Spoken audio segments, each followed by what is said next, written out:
Usually when we talk about a medical diagnosis, there is this comforting expectation of sheer precision. Oh, absolutely. It feels like, engineering. Right. It's like you fall off a bike, your arm hurts, the doctor takes an X-ray, and there's that jagged white line on the film. Yeah, and the doctor just points to it and says, well, there is the problem. Exactly. Broken or not broken. It is a completely binary reality. We really crave that kind of visibility, don't we? Like when something is wrong, we want a tangible focal point so we can just apply a mechanical fix and, move on. But the moment you step into the world of human behavior or neurodevelopment and trauma, that X-ray machine just completely shatters. Yeah, it really does. We are no longer looking at clean white lines. Yeah. We're navigating a diagnostic landscape that is just incredibly murky. Because you can't just take an X-ray of a ruined evening. Right. Or a failing relationship. No, you really can't. And the structural damage in human behavior is, well, it's almost entirely invisible to the naked eye. Right. We see the symptoms, sure. The outbursts, the apathy. But the actual mechanics driving those actions remain totally submerged. And that actually brings us to the core of our exploration today. Yeah. Because we are looking at this really fascinating collection of psychological and performance frameworks. Right, to figure out what is actually happening beneath the surface of our, most frustrating behaviors. Exactly. Yeah. And to anchor this for you, the listener, I want you to think about the last time you came home after an absolutely grueling Tuesday. Oh, we all know the Tuesday. Right. You know the kind of day. Your commute was a nightmare, your inbox is just overflowing, your brain feels like it's been put through a blender. You're just running on absolute fumes. Totally. Yeah. But you are determined to hold it together. You have this vision for a peaceful, productive evening. Like maybe a nice dinner, some reading. Yeah, a little connection time with the family.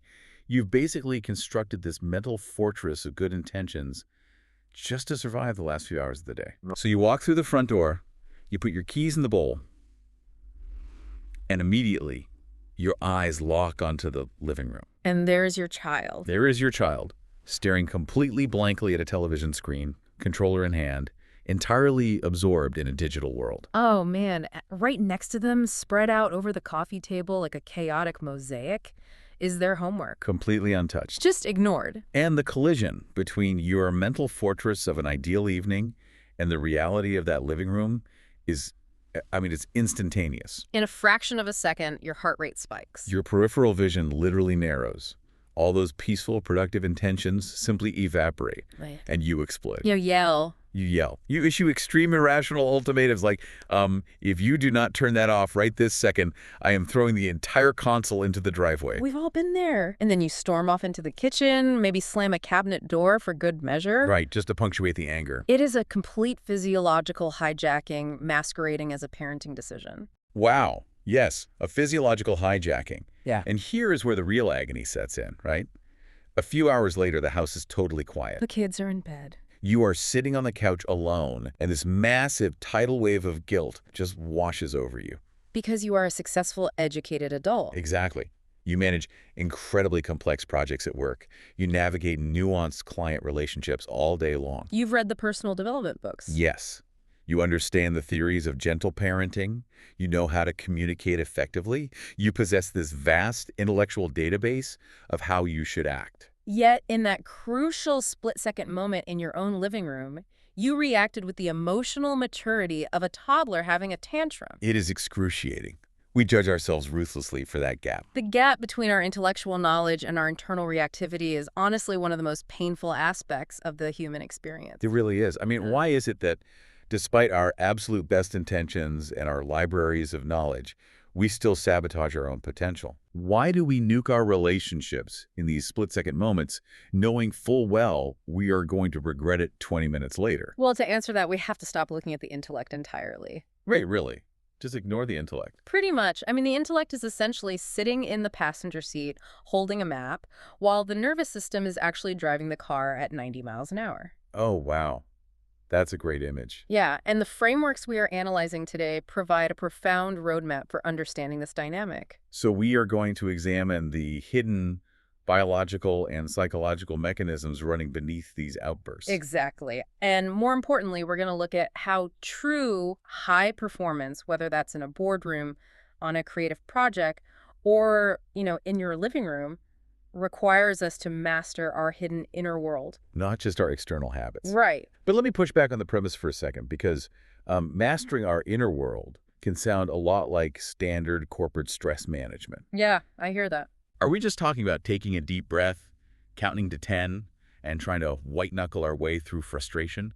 Or are the sources suggesting there's something fundamentally miswired in how we process our own reality? Oh, it goes far beyond symptom management. I mean, stress management is like trying to keep the lid on a boiling pot by pressing down on it harder. Right, which usually just leads to a bigger explosion later. Exactly. These frameworks suggest we need to walk over and turn off the heat at the source. Turn off the heat of the sword. Okay. It requires a fundamental biological shift in how we view our history, our triggers, and the daily choices that wire our brains. Okay, I want to unpack the first major concept from the materials, which attempts to map out exactly where that heat is coming from. Yeah, let's get into it. The texts rely on a metaphor to explain the hidden depths of human behavior. Right. The psychological framework relies heavily on the metaphor of the iceberg. Okay, the iceberg. I mean, we have all seen the motivational poster in an HR office or a school hallway, right? Success is just the tip of the iceberg. It's a bit of a cliche. It is, yeah. So what are we usually missing when we look at this model? What we miss is that the iceberg isn't just a static picture of hard work. It is a dynamic, chronological sequence of human processing. Chronological. Okay, break that down for me. So above the waterline is the only part of the interaction we can actually observe. That tip represents the event and the behavior. Okay, so in our scenario, the event is the uncompleted homework and the flashing television screen. Exactly. And the behavior is the parent yelling, slamming the cabinet, and making threats. Right. And at surface level is where, like, 99% of our conflicts take place. Oh, totally. We argue about the behavior, we try to diagnose the behavior, we try to punish the behavior. Yeah, the immediate instinct is to fix the surface. Stop playing the game. Or stop yelling at me. But repainting the deck of a sinking ship does nothing to address the massive hole beneath the waterline. That makes a lot of sense. The submerged ice is exponentially larger and infinitely more powerful. Right. To actually understand human interaction, we have to map the sequence of layers hidden under the water. Let's do it. Let's break down those layers. What is the very first thing hiding just below the surface? Right beneath the waterline, the first hidden layer is our feelings. Feelings. These are the immediate, raw, physiological responses to the event. So in the living room, the parent experiences an instant spike of anger, frustration, or perhaps a sudden rush of anxiety. Exactly, just raw emotion. That makes sense. I think most of us are at least vaguely aware of our primary feelings, even if we act out because of them. We know we are mad. We do, but the complication happens in the very next layer down. Right below the raw feelings is a layer called feelings about the feelings. Wait, feelings about the feelings, like meta-emotions. Exactly, meta-emotions. Getting mad that I am mad. Oh, wow. It is a brutal feedback loop. We evaluate our own primary emotions based on our social and familial conditioning. So you feel the primary anger that your child is ignoring their responsibilities. Right, but within milliseconds, your brain assesses that anger and generates a secondary emotion. Like what? Well, you might feel immense guilt for losing your temper again. You might feel shame because you believe good parents don't yell. Or you might feel a paralyzing helplessness, because this exact scenario plays out every single Tuesday. Exactly. These feelings about the feelings are often what actually paralyze our ability to respond rationally. So the late-night guilt trip on the couch isn't just a random afterthought. It is a defined psychological layer. It's built right in. You are angry at the kid, but then you are ashamed of yourself for being angry at the kid. What is driving that judgment? What is underneath the meta-emotions? That brings us to the layer of beliefs and perspectives. Beliefs and perspectives. This is the heavy machinery of our internal world. Beliefs are the ingrained rules for life we have constructed based on past experiences, family dynamics, and cultural narratives. And they just operate entirely in the background. Right. Completely in the background.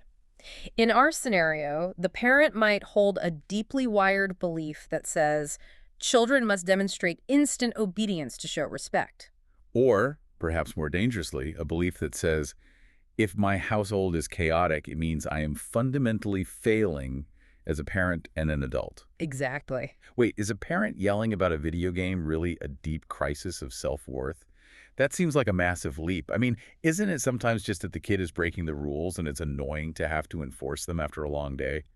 It's a fair question, but if it were purely about enforcing a rule, the response would be proportional. Proportional, okay. You would calmly walk over, turn off the console, and point to the homework. The intellect would handle it. Right. The fact that their reaction involves a spiking heart rate, narrowed vision, and screaming about throwing a console into the driveway, that indicates that a biological alarm has been tripped. And biological alarms only sound when a core belief is threatened. Exactly. The video game is just the catalyst. The explosion is fueled by the belief that the parent's authority, or even their worth, is under attack. That distinction between a proportional response and an alarm bell response is fascinating. Okay, so if beliefs are the rules, what sits below them? Below beliefs, we find expectations. Expectations. Yeah. Expectations are the rigid demands we project onto reality based on our beliefs. Like expecting the world to act a certain way. Right. We have expectations of ourselves, of others, and expectations we assume others have of us. So the parent expects difference. They expect the child to possess, like, adult-level self-discipline. And they also expect themselves to be the unflappable, perfect authority figure they read about in a parenting blog. And when reality refuses to conform to those rigid expectations, the friction creates the anger. You nailed it. What is at the absolute bottom? What is the deepest part of the ice? The foundational layer, deep in the dark water, consists of our yearnings. Yearnings, like desires. Deeper than passing desires. These are universal, non-negotiable human needs required for psychological survival. Wow. Universal human needs. Every single human being yearns to be loved, to be valued, to be understood, to feel a sense of belonging, and to feel safe. So if we trace the timeline of the living room explosion backward, from the bottom up, Yeah, let's trace it. the parent has a deep, unmet yearning to feel valued and competent. Right. They hold a belief that competence looks like a perfectly ordered house. Yes. They expect the child to contribute to that order. And the child ignores the homework, breaking the expectation. So the parent feels a primary surge of panic and anger, followed by secondary shame. Exactly. And finally, that entire invisible chain reaction bursts above the surface as a screaming fit about a video game. It is a flawless chain of causality. It really is. And beneath all of those yearnings is the core self. A self. Our life force, our ultimate sense of wholeness. When our yearnings are starved, our connection to that core self gets blocked, and we operate purely from a place of deficit. The sources make a critical point here about what happens when those deep yearnings, the need to be safe, to be loved, are chronically unmet, especially during our formative years. Yes, that's crucial. Because we don't just sit there and passively suffer. The human organism is incredibly adaptive. We build armor. We do. And the materials refer to this armor as survival stances. Survival stances. Yeah. When a child's environment is emotionally unpredictable or unsafe, their nervous system figures out a strategy to mitigate the pain of unmet yearnings. So they develop these deeply ingrained defensive postures. Exactly. We learn them when we are young, and because they successfully kept us safe at the time, our biology permanently wires them in. And then we carry them straight into our adult relationships in our workplace. We absolutely do. What do these stances actually look like in practice? How do they manifest above the waterline? Well, there are 4 primary survival stances detailed in these frameworks. Okay, let's go through them. The first is blaming. Blaming. Okay. The blamer protects their fragile sense of self by going on the offensive. They attack, criticize, and dominate. So in a moment of stress, they are hyper-focused on themselves and the immediate context. Right. But they completely erase the other person's reality. The classic, this is entirely your fault, you never listen, you always mess this up. Exactly. It is using aggression as a shield. Okay, so that's blaming. What's next? The second stance is placating. Placating. This is the exact opposite mechanism. The placator survives by erasing their own feelings and needs to appease the perceived threat. So they will agree to anything, apologize for things they didn't do, and just absorb the blame to neutralize conflict. Right. They value the other person and the context, but they erase themselves from the equation. Oh man, you see this constantly in corporate environments. Oh, all the time. The person who says yes to every single project works through every weekend and smiles through the exhaustion because their nervous system tells them that setting a boundary is tantamount to getting fired and abandoned. It is a recipe for catastrophic burnout. Truly. Okay, what's the third stance? The third stance is being super reasonable. Super reasonable. That sounds, well, it sounds reasonable. It sounds good until you see it in action. When threatened, this person completely disconnects from all emotion, their own and anyone else's. They retreat into a fortress of cold, hard logic. They become robotic, quoting rules, using overly complex vocabulary, and analyzing the situation as if it were a math problem. Like if I am perfectly logical and devoid of emotion, I cannot be criticized or hurt. Exactly. It is an intellectual defense against emotional vulnerability. Interesting. And the fourth? The final survival stance is distracting. Distracting. When the internal alarm sounds, this person ignores everything. Themselves, the other person, and the reality of the situation. So what do? They will suddenly change the subject, make a wildly inappropriate joke, or literally just walk out of the room. They survive the tension by pretending the tension does not exist. Blaming, placating, super reasonable, distracting.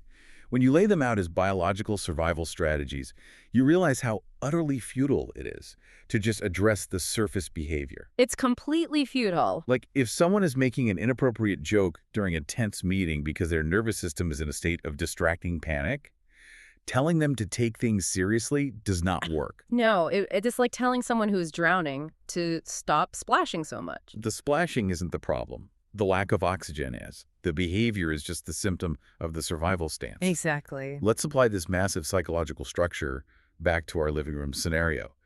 The texts talk about dueling icebergs. Yeah, this is where it gets really complicated. We actually have two sinking ships in that room. We mapped the parent's iceberg, but the child is not just a passive piece of furniture in this dynamic.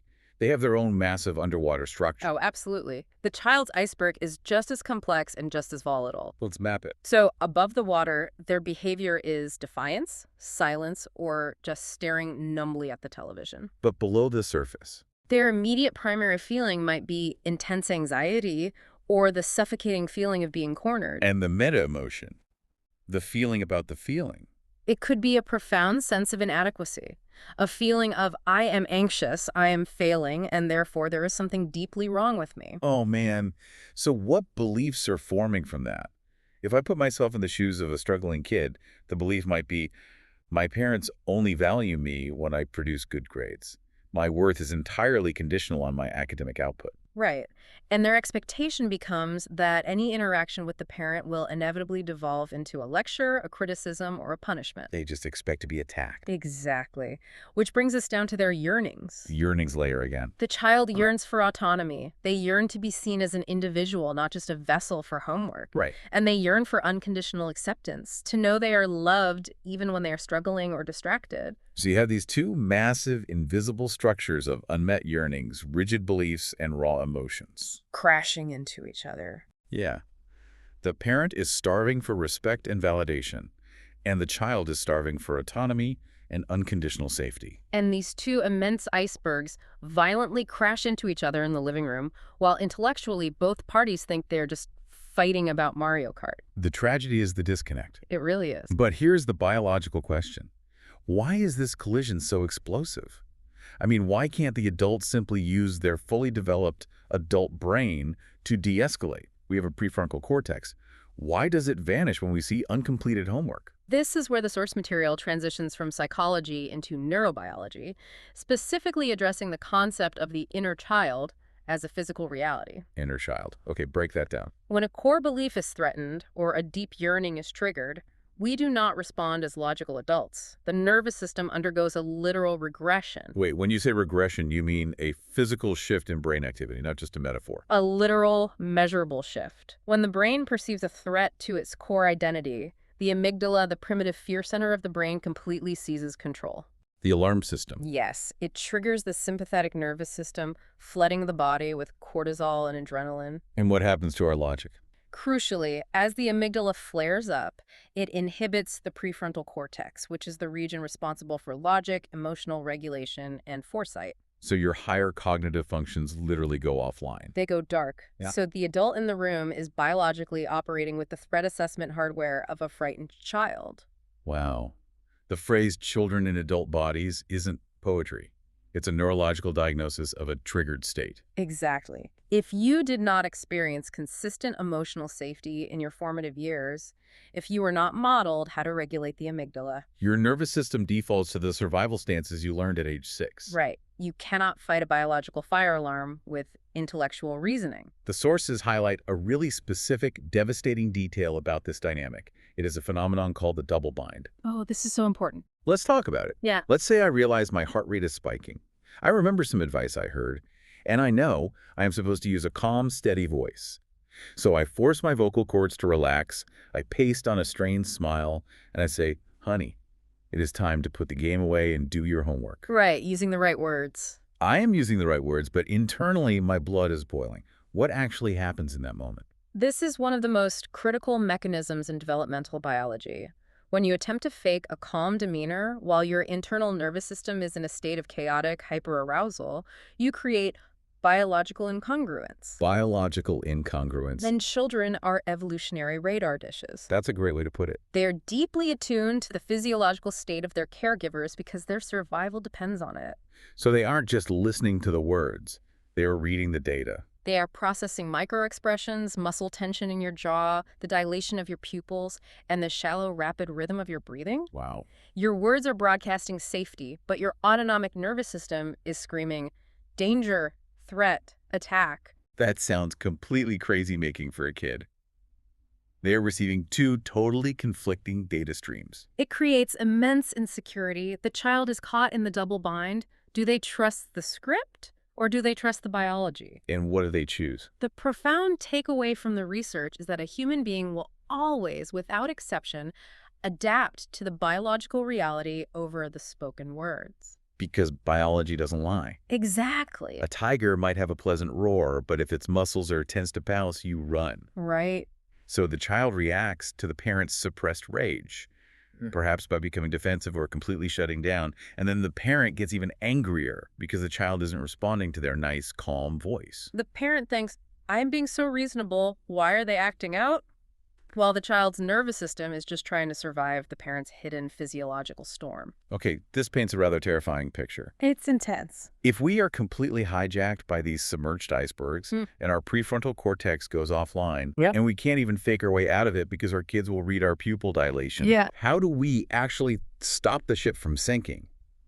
What is the mechanism for overriding a biological reflex? The frameworks reveal that the essential tool, the absolute antidote to this cycle of reactivity, is a very specific application of curiosity. Curiosity. It is curiosity without judgment. That sounds incredibly simple, almost too simple.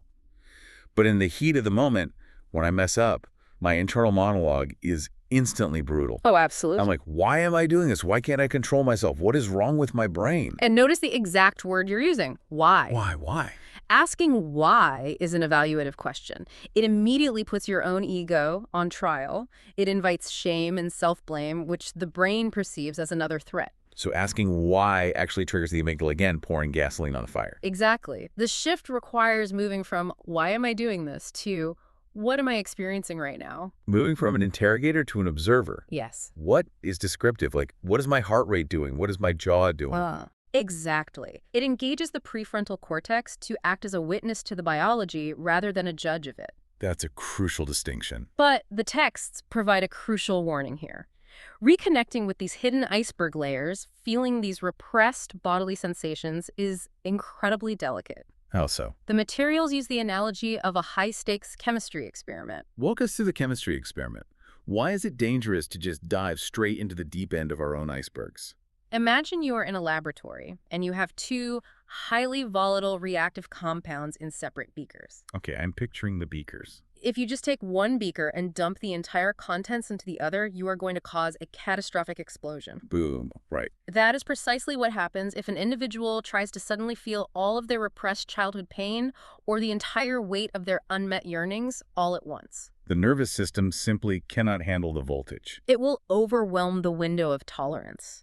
The person will either spiral into a panic attack or their system will heavily dissociate and shut down completely to protect them. So in a chemistry lab, you do not dump the beaker. No, you use a pipette.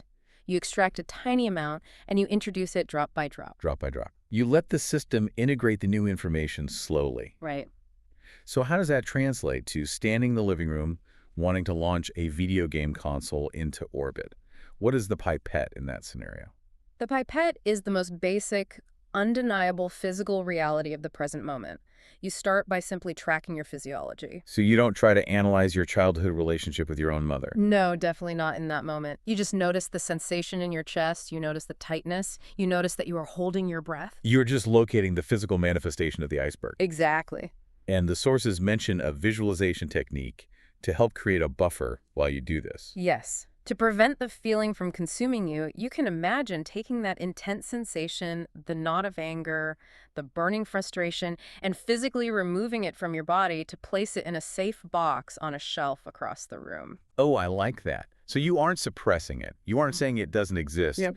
You are just giving yourself some social distance. Like, I see the anger over there on the shelf. I am here, therefore I am not the anger. It creates a psychological distinction between the observer and the emotion. That makes a lot of sense. Taking this drop-by-drop approach, the materials outline a very precise, sequential framework for regulating the nervous system in real time. Okay, let's get into the framework. It is known as the 6A Emotional Regulation Framework. It essentially gives the rational brain a concrete checklist to follow when the emotional brain is sounding the alarm. A biological reset sequence. I want to spend some time on this because this is the tactical manual. Let's walk through the 6 steps. What is the first A? The first A is aware. Aware. Okay. This is the critical moment of noticing the physiological shift before the behavioral explosion happens. So catching it early. It is recognizing my stomach is clenching, my breath is getting shallow, heat is rising in my neck. You are simply becoming aware that a biological event has initiated. You are catching the spark before it hits the powder keg. If I manage to be aware, what is the second step? The second A is acknowledge. Acknowledge. This is where you explicitly name the emotions silently to yourself. I am experiencing a massive wave of anger right now, or I am feeling deep anxiety. I have read about the neurology of this. When you force yourself to attach language to a raw feeling, you are literally forcing electrical activity out of the amygdala and routing it up into the language centers of the prefrontal cortex. Yes. Naming the emotion biologically dampens the alarm. It is a phenomenal neurological hack. By articulating the state, you begin to regain executive function. Awesome. And what's next? That leads to the third A, which is allow. Allow. You give the emotion permission to exist in your body without fighting it. Wait, let me challenge that. If I am feeling a destructive, violent level of anger, doesn't allowing it mean I am giving myself permission to act like a monster? How is allowing a negative emotion helpful? That is a very common confusion. You are confusing the feeling with the behavior. Oh. Allowing the feeling does not mean you act on it.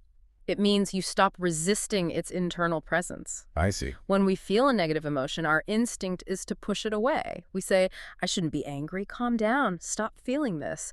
That internal resistance creates enormous friction. And the brain perceives that resistance as a threat. Exactly. The brain interprets that resistance as an additional threat, which pumps more adrenaline into the system. So what does allowing look like internally? Allowing means saying, the anger is here. It makes sense that I am angry given my conditioning. I will let the physical sensation of the anger exist without trying to strangle it. You stop fighting the internal weather. If a storm rolls in, you don't stand in the yard yelling at the clouds. You just acknowledge it is raining. Beautiful analogy. Okay, so we are aware, we acknowledge the feeling, and we allow it to be there. What is the fourth A? Accept. This goes slightly deeper than allowing. Accept. Accept means accepting your own imperfect humanity in the middle of the struggle. It is the complete suspension of the self-blame we talked about earlier. Stopping the why am I doing this loop. Yes. It is silently saying, I am a flawed human being having a difficult, triggered moment, and I accept myself unconditionally in this messy reality. It is shutting down the meta-emotion. Yeah. I am angry, but I accept that I am angry, so I am not going to be ashamed of being angry. The loop is broken. Precisely. The loop breaks, and only when the loop breaks do we reach the fifth A, Which is? action, sometimes referred to as transform. Because you have created this internal space, your prefrontal cortex is back online. Now you can take a small, deliberate, regulating action. This isn't the behavioral reaction of yelling. This is a biological action. Like taking a specific type of breath. Let's talk about the mechanism there, because take a deep breath is the oldest cliche in the book, but there is heavy biology behind it, specifically involving the vagus nerve. Yes. The vagus nerve is the superhighway of the parasympathetic nervous system, the rest and digest system that acts as the biological brake pedal for the heart and the amygdala. Okay. When you are triggered, your breathing becomes fast and shallow, which signals danger to the brain. Right. By taking a deliberate breath where the exhale is significantly longer than the inhale, you physically stimulate the vagus nerve. It releases a neurotransmitter called acetylcholine directly onto the heart, which physically slows the heart rate down. Wow. So the action is a biological intervention, a long exhale. Or maybe stepping into the kitchen for a glass of water. Exactly. It is a conscious choice made from a regulated state. And what is the final A to close the sequence? Appreciate. Appreciate. You take a brief moment to thank yourself for handling the tragedy with awareness. Really, thanking yourself. Yes. You appreciate that you noticed the heat, you named it, you allowed it, and you didn't default to the autopilot survival stance of yelling. It feels, I don't know, a little soft. It might feel that way, but this final step is vital because it begins to wire a new neural pathway of self-trust. Ah, okay. Aware, acknowledge, allow, accept, action, appreciate. The 6A framework. That's the one. We have spent a lot of time in the living room with the angry parent, but I want to see how this iceberg exploration translates to real-world performance in a different context. Yeah, let's look at another example. The materials detail a fascinating case study about a student. Let's examine that. The sources outline the story of a highly capable young girl. Throughout elementary school, she was an exceptional student. Everything came easily to her. Right, the classic gifted kid. Exactly. But suddenly, upon entering the more complex environment of middle school, she hit a wall. She lost all motivation. Her grades plummeted. She stopped doing homework. Her entire demeanor shifted to one of profound apathy. When asked, she would just shrug and claim she didn't care anymore. The sudden drop-off. We see this all the time. We do. And the typical adult reaction is to attack the surface behavior. We lecture them about college, we confiscate their phone, or we try to forcibly mandate study hours. Which completely ignores the iceberg and only addresses the distracting survival stance. Right. Fortunately, a mentor in this story took a different approach. They did not lecture her on study habits or discipline. They used curiosity. How do they do that? How do you crack the armor of a teenager who claims they don't care? By asking what instead of why. They didn't ask, why are you failing? They explored what she was experiencing when she sat down to look at a difficult math problem. And drop by drop, what emerged from the depths of her iceberg was a profound, paralyzing fear. Fear of the work being too hard. Fear of trying her absolute best and still failing. Her entire core belief, constructed during those easy elementary years, was that her fundamental worth as a human being was entirely dependent on academic perfection. If she got an A, she was a good person. Yes, if she struggled, she was worthless. That is so heavy for a kid to carry. It is. So when middle school actually required effort, her nervous system ran a calculation. If I study for 3 hours and still fail this test, it will prove I am stupid and worthless. Exactly. So the apathy wasn't laziness. The apathy was a brilliant, highly effective biological shield. Right. If I simply refuse to try, then the failing grade doesn't reflect my intelligence. It just reflects my lack of effort. Her ego remains protected. Her biology was protecting her from a perceived psychological death. That is wild.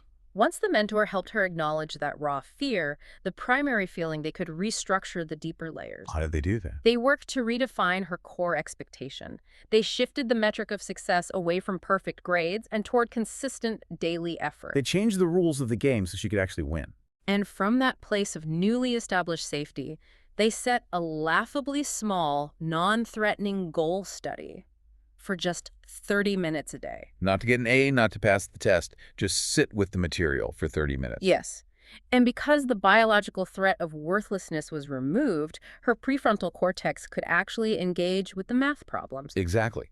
Her natural aptitude was completely freed up because she was no longer at war with her own nervous system. Her performance naturally skyrocketed as a byproduct of internal regulation. That is a phenomenal transition point.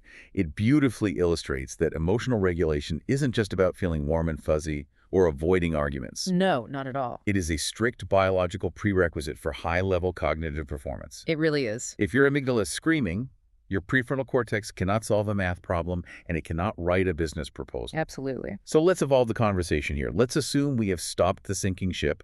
We're using the 6A framework. We are regulating our baseline. Yeah. How do we build true elite high performance on top of that regulated biology?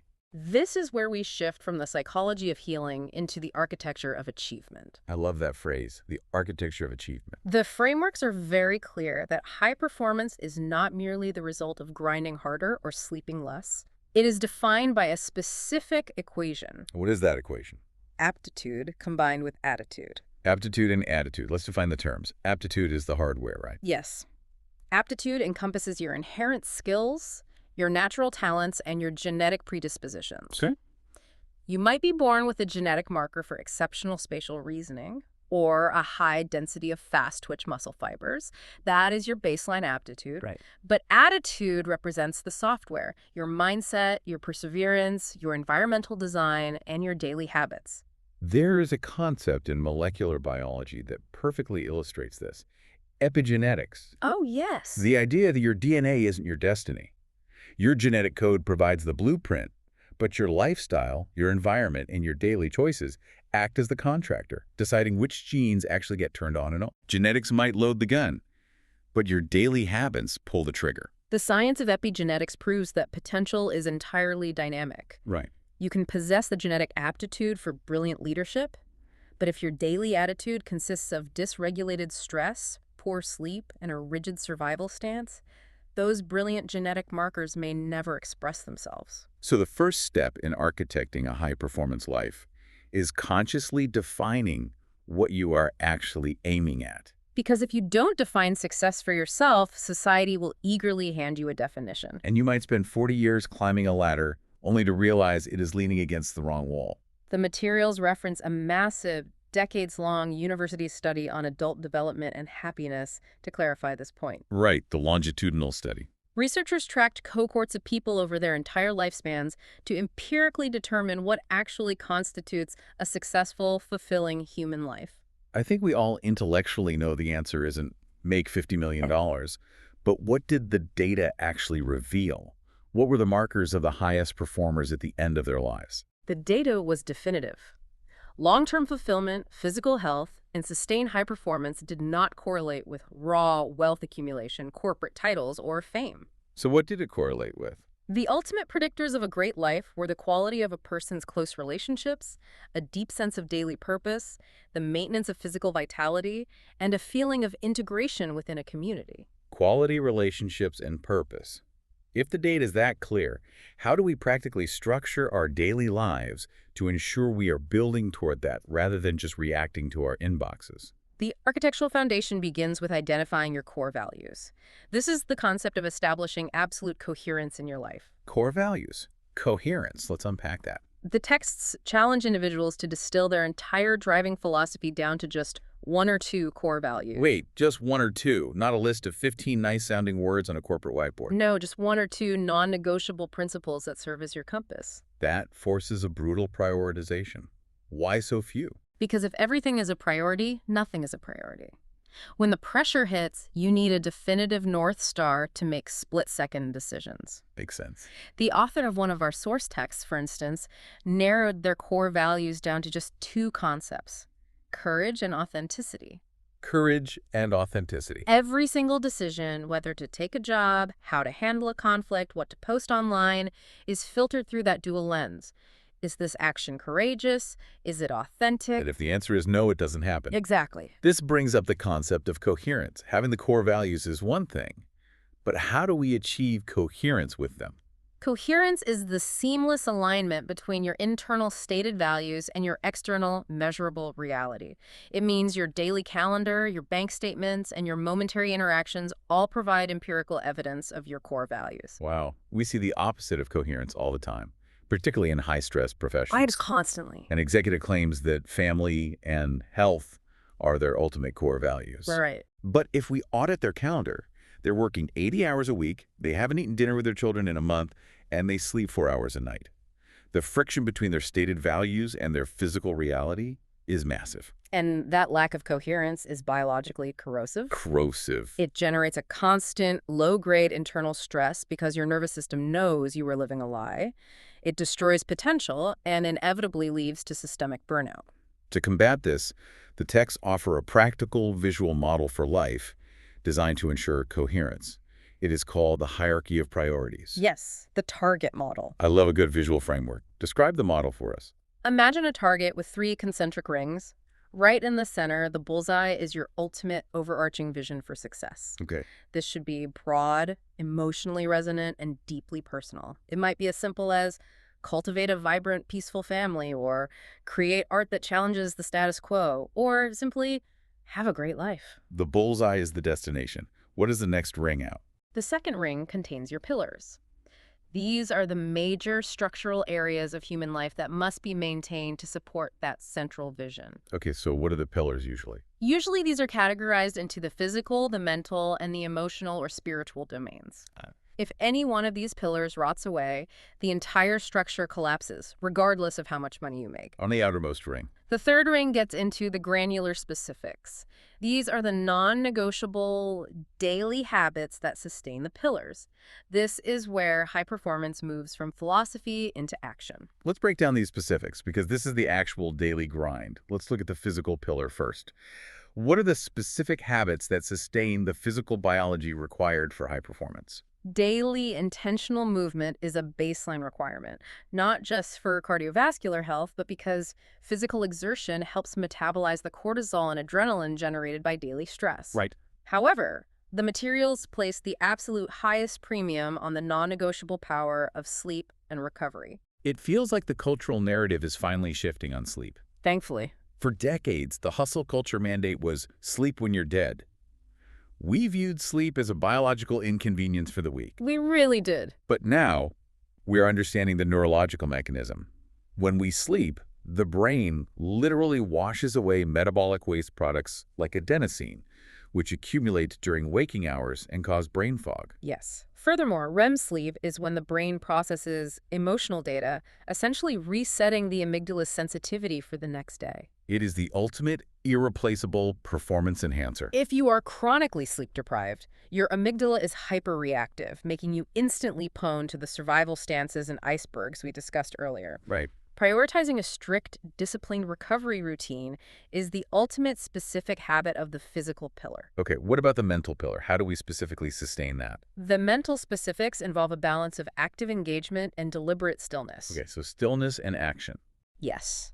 It includes the continuous practice of mindfulness, utilizing tools like the 6A framework to maintain executive function under pressure. And the active part. It also demands continuous, challenging learning. Engaging in deep work, learning a new complex skill, or reading dense material keeps the brain in a state of neuroplasticity, preventing cognitive rigidity. And finally, the emotional or spiritual pillar, which, let's be honest, often gets completely ignored in traditional performance metrics. Yet, based on the longitudinal data, it is perhaps the most vital. What do the specific habits look like here? The specific habits here involve actively, deliberately building and maintaining a tribe of supportive, aligned individuals. Community. Yes, it requires practicing proactive empathy. It involves seeking out experiences of awe, connecting with nature, or engaging in contemplative practices that anchor you to something larger than your own immediate stress. Target set, bullseye, great life, pillars, physical, mental, emotional, specifics, sleep, neuroplastic learning, community building. It sounds incredibly holistic and beautifully structured. It is. But I have to bring a heavy dose of reality into this because reading about a framework is very different from executing it. The execution is where the theory is tested. What is the roadblock? The roadblock is that this entire process sounds incredibly painful and exhausting. Yeah, change is hard. Changing ingrained habits, auditing your calendar to match your core values, sitting with your anger instead of yelling, facing the dark depths of your own iceberg. It goes against every instinct we have. It does. Remaining in a dysfunctional comfort zone is easy. Screaming at the kid and blaming them is biologically easy. Grabbing the phone to scroll for 2 hours instead of engaging in deep work is easy. How do we endure the sheer visceral discomfort of this kind of transformation? You are identifying a fundamental law of human physiology. The brain is an energy conservation machine. Right. It will always prefer the path of least resistance, even if that path is destructive. The source material addresses this necessary friction using a brilliant physical analogy. The process of active stretching or intense yoga. Oh, anyone who has ever tried to touch their toes after a decade of sitting at a desk knows exactly what you were talking about. The localized burn is intense. Consider the mechanism. When you enter a difficult yoga pose or you perform a deep active stretch on a tight hamstring, your muscles literally begin to tremble. Yeah. Your nerve endings send screaming, high-priority alarm signals to your brain, demanding that you stop immediately. Your survival instincts interpret the extreme discomfort as a physical threat. Your brain is saying, get out of this position right now, or you are going to snap a tendon. Exactly. But if you listen to that initial panic, if you break the pose the second you feel discomfort, you will never gain an inch of flexibility. You just stay tight. Over time, your muscles will become stiff, brittle, and highly prone to actual injury. Right. To grow, you must learn to cognitively override the panic signal. You must breathe into the tight muscle. You must observe the localized discomfort, sit with it, and eventually learn to welcome it. You have to intellectually discern that the pain of the stretch is not the pain of injury. It is the necessary pain of expansion. The pain of expansion. Yeah. That perfectly encapsulates the process. So how does that physical reality map onto the psychological work we were talking about? The exact same neurological mechanism applies to emotional regulation and behavioral change. Give me an example. When you finally attempt to hold a firm boundary with a highly toxic family member, it will feel agonizing. Your heart will race. And your brain will scream at you to just apologize and revert to your old placating survival stance to stop the discomfort. Or when you try to sit with the 6A framework in the living room, instead of immediately yelling at your teenager, it will feel physically excruciating to hold back that familiar explosive reflex. Because you are stretching an emotional hamstring that has been locked in a state of tension for 30 years. Exactly. Discomfort is not a sign that you are doing something wrong. Discomfort is the unavoidable, required toll on the road to greatness. That reframes the whole struggle. You have to embrace the burn of doing things differently, recognizing that the intense friction you feel is the actual sensation of your nervous system rewiring itself. It is the feeling of your potential expanding. This has been a remarkably profound journey today. We started with a very mundane, universally relatable moment of explosive frustration in a Tuesday night living room, staring at a video game console and a pile of ignored homework. We did. And through these frameworks, we realized that those chaotic, surface-level explosions are not isolated incidents. They are driven by massive, unseen psychological icebergs of unmet yearnings and unhealed biological stress. We examined how our deeply ingrained survival stances, blaming others, placating threats, retreating into super reasonable logic, or distracting ourselves entirely hijack our prefrontal cortex and run the show whenever our core beliefs are threatened. We did not just diagnose the problem. We found the mechanical antidote by replacing our harsh self-judgment with a drop-by-drop scientific curiosity, and by utilizing the sequential 6A framework: aware, acknowledge, allow, accept, action, appreciate, we can biologically calm the amygdala. We can step out of the double bind. And from that established baseline of physiological safety, we can actually begin the work of architecting true high performance. We can build a life anchored by carefully chosen core values, supported by the specific daily habits that optimize our physical, mental, and emotional pillars. As we conclude this analysis, I want to step back and look at the grand puzzle of human potential that these sources present. It forces a radical reframing. A reframing of what? We spend the vast majority of our lives aggressively fighting our own shadows. We wage war against our sudden bursts of anger. We battle our chronic procrastination. We try to drug or suppress our anxieties, and we shame our own apathy. We treat these parts of our internal ecosystem as malicious enemies that must be conquered, or as fatal, humiliating flaws to be hidden away from the world. Exactly. We spend all of our energy trying to destroy the very icebergs that are keeping us afloat. We do. But the ultimate profound shift these materials offer is a change in perspective. What if these very reactions are not your enemies? Wow. What if your anxiety, your sudden defensive anger, your paralyzing urge to avoid a difficult conversation are simply your brilliant, highly adaptive biology trying its absolute best to protect you? Trying to keep you safe. What if they're just archaic survival mechanisms that kept you emotionally safe when you were 6 years old, but are now clumsily operating on outdated information? They are not malicious invaders. Yeah. They are your fiercely loyal, if slightly misguided, protectors. Moving from a state of internal warfare to a state of profound biological compassion. That changes the entire trajectory of how we interface with ourselves. It really does. And it leaves me with a final lingering question for you, the listener, to deeply ponder as you go about the rest of your day. If you finally lay down your weapons, if you stop fighting yourself, and instead turn toward your deepest, most frustrating, most embarrassing reactions with genuine curiosity and a sense of gratitude for their clumsy attempt to keep you safe. What unimaginable reservoirs of trapped energy and frozen potential might you suddenly free up to build the life you actually want?